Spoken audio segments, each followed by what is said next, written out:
vamos a analizar el discurso, el primer discurso de rendición de cuentas del presidente Luis Abinader, y lo hacemos junto al diputado del Partido Revolucionario Moderno por el Distrito Nacional y amigo de nuestro programa, Orlando Salvador Jorge Villegas, así como también lo conversamos con el miembro del Comité Central del Partido de la Liberación Dominicana, Johnny Pujols, abordando los aspectos más importantes de la rendición de cuentas el pasado sábado 27 de febrero en el Congreso Nacional. Y mi primera pregunta es, ¿fue realmente un discurso de rendición de cuentas? Fíjense, el 27 de febrero es un día especial, ¿verdad? No solamente porque se celebra el aniversario, sino porque es como un resumen de todo el sacrificio y la historia del pueblo, y por lo tanto tenemos esa tradición de que se escuche la rendición de cuentas del mandatario.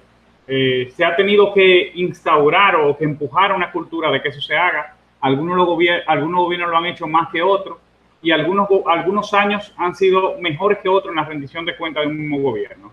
Para mí, el pasado 27 de febrero fue de los discursos que más alejado estuvo de una rendición de cuentas real, porque en general el discurso estuvo muy enfocado en críticas a la gestión anterior y en propuestas para el futuro.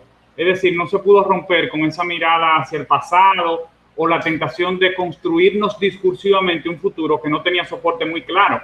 Es decir, que más bien era como una declaración de muy buenas intenciones, y esa tendencia de centrar todo el discurso gubernamental en el pasado o en el futuro es peligrosa, porque lo que demuestra es que el gobierno y que el gobernante están alejados de la cotidianidad, de lo que es práctico, del día a día, de la preocupación de los dominicanos. Y eso Johnny, es lo mismo que se aborda. Pero en ese sentido, yo recuerdo perfectamente un discurso del presidente Medina en donde todo era para atrás y echándole la culpa a un déficit y a un maletín lleno de deudas y facturas. O sea, que de alguna manera todos los mandatarios, cuando se instalan, buscan establecer que lo que han encontrado no está tan bien, porque el que se fue no lo hizo como decía que lo había hecho.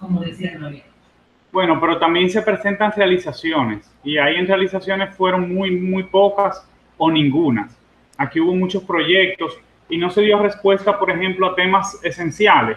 ¿Cuándo se van a abrir la clase? ¿Va a continuar realmente la jornada extendida? ¿Qué ha sucedido con asistencia vial? Que son programas que se dejaron implementados. ¿Cuándo van a dejar de subir los alimentos, los combustibles? Por ejemplo, el tema de los alimentos es un tema esencial, porque el presidente de la República prometió que iban a bajar de precio en los primeros 100 días, y lo que ha ocurrido es prácticamente todo lo contrario. O sea, ahí se ha perdido un poco el sentido de realidad o de conexión con la realidad. Y por otro lado, yo veo una incapacidad previsoria. Cuando el presidente de la República dice, yo encontré una realidad muy difícil con el COVID-19 en medio de una pandemia, algo que no ha tenido que encontrar ningún otro gobierno, eso le lucía decirlo a Danilo Medina, que la pandemia lo agarró en el gobierno. Él tuvo desde marzo hasta julio para prepararse en términos de programación y para preparar el programa de gobierno para una economía de pandemia, de crisis, porque ya se sabía que esto iba a durar 2 años. Todos los organismos internacionales expertos lo habían comunicado y habían explicado también la situación que se iba a dar con las vacunas. O sea, que hay como una incapacidad para prever situaciones con las que normalmente tiene que lidiar un gobierno. Orlando Jorge Villegas, ¿tiene usted la palabra? Le entraron duro los morados. Bueno, gracias, Cavada, Pinky, un saludo a Johnny. Naturalmente, este discurso del presidente Luis Abinader, y yo que llevo años analizando discursos de presidentes, desde que Leonel era presidente, es el primer discurso que yo veo que toca los principales temas esenciales de la República Dominicana. Ustedes pueden ver discursos anteriores, si vamos a hacer un comparativo de discursos, de que cómo se ausentaron muchos temas trascendentes para el país. Sin embargo, en este discurso el presidente abordó todos los puntos esenciales y naturalmente priorizó lo más importante. Primero, como es el tema de salud, donde el presidente abordó uno de sus grandes logros, que fue añadir 15.000 millones de pesos al sistema de salud, que ha llegado ahora a los 66.000 millones de pesos. Y con eso se pudo aumentar el número de camas donde fue necesario, hasta el punto de duplicar la capacidad en las unidades de cuidados intensivos. Pero además, otros logros que, por ejemplo, el presidente mencionó, uno muy importante, y que la oposición ha sido mezquina en no reconocerlo, ha sido que ya el SENASA está llegando a 2.200.000 personas que se hizo el trabajo en estos 6 meses de gobierno. Y eso es algo muy importante en medio del COVID-19, que esta cantidad de personas que fueron añadidas al Seguro Nacional de Salud puedan pues tener y contar con un seguro médico, sobre todo en estos momentos tan delicados. Ya se han recuperado 460,000 puestos de trabajo y se complementó con 3.400 millones de pesos el Fondo de Navidad para los Trabajadores. Estos logros, por mencionar algunos, incluyendo además el relanzamiento de la economía, como ha sido parte del sector turístico que ha sido relanzado, que se han recuperado empleos en el sector turístico, se han dado apertura a construcciones de más de 10 hoteles de clase mundial en la República Dominicana, el inicio de los trabajos de las alianzas público-privadas y otros temas. El presidente dio logros concretos. No fue un tema de un mareo o como por ejemplo ocurría en otras rendiciones de cuentas que daban logros de años anteriores. Cosa insólita esa, incoherente incluso, del expresidente Medina. Pero aquí se trabajó en base a los 6 meses y los logros que se dieron. Para un gobierno en crisis, un gobierno en pandemia, muchos logros presentó el presidente Luis Abinader. Y claro, esbozó los lineamientos de lo que serán los próximos meses de gobierno, como por ejemplo el ambicioso plan de vacunar al 80% de la población para finales de junio. Ya hoy, esta semana, él mismo lo anunció que esta semana se va a dar el cronograma del reinicio de las clases presenciales, que es gradual y voluntario, que quede eso bien claro, y también aspectos vinculados, pues, muy importante, a la cultura de transparencia y honestidad en el manejo de los fondos públicos, algo que carecía la República Dominicana. Entonces, esos detalles son logros concretos que se pueden abordar, se pueden decir y se pueden conocer. Aquí no hubo mareo, aquí no hubo allante, aquí no hubo bulto. Aquí todo lo que se presentó se puede comprobar. Johnny.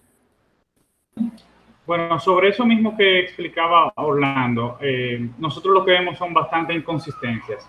Primero, sí se tiene que reconocer al gobierno actual del presidente Abinader haber incorporado al régimen subsidiado 2 millones de personas.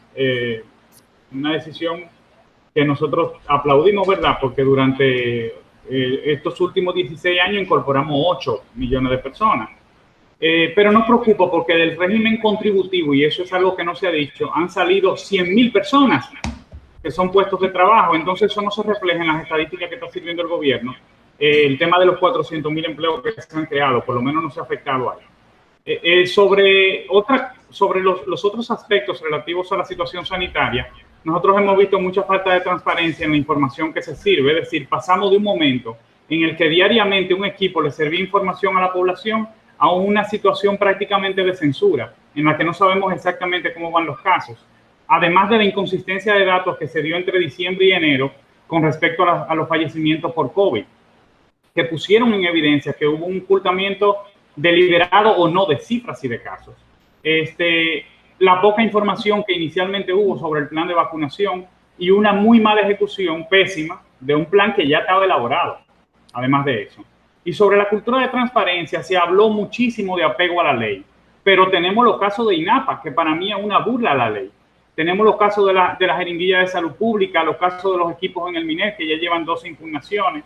Y estamos hablando de un gobierno de 6 meses. O sea que realmente hay mucho todavía que se debe trabajar para avanzar en el tema de la transparencia y una cultura de cero impunidad. También se habló de burocracia cero, pero aún hay miles de servidores públicos que no han recibido sus prestaciones laborales. Tiene que ser el atraso más importante y masivo de los últimos 30 años para pagar las prestaciones laborales de los servidores públicos. Ya no se están publicando en los portales de transparencia de las instituciones públicas las nóminas, no se están publicando, algo insólito que no había ocurrido hace aproximadamente 16 años. No se tiene actualmente el PAC de las instituciones publicado, el plan anual de compra y contrataciones, que se debe publicar desde noviembre, no está publicado para el año 2021. O sea, que estamos hablando de un año mucho más opaco en términos de la información que se está sirviendo.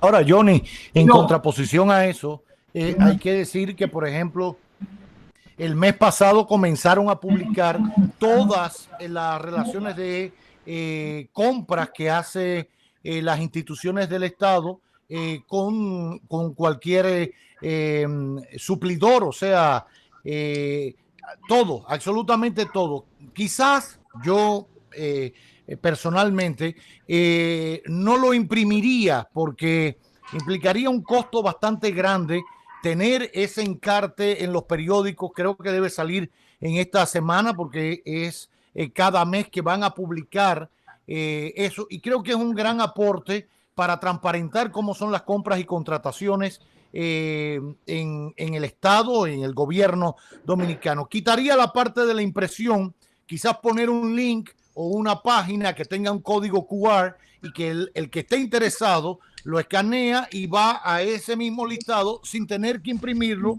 No gastamos papel, no gastamos tinta, etcétera, etcétera. Pero hay un hecho. Si bien, como dices, la nómina no se transparenta o no se publica, también hay que decir que por otro lado, que quizás no sé qué justificación tendrán, quizás Orlandito nos explica, pero por otro lado, todas las compras y contrataciones, y eso me parece un gran aporte, están consolidadas en un solo documento donde la gente lo puede verificar.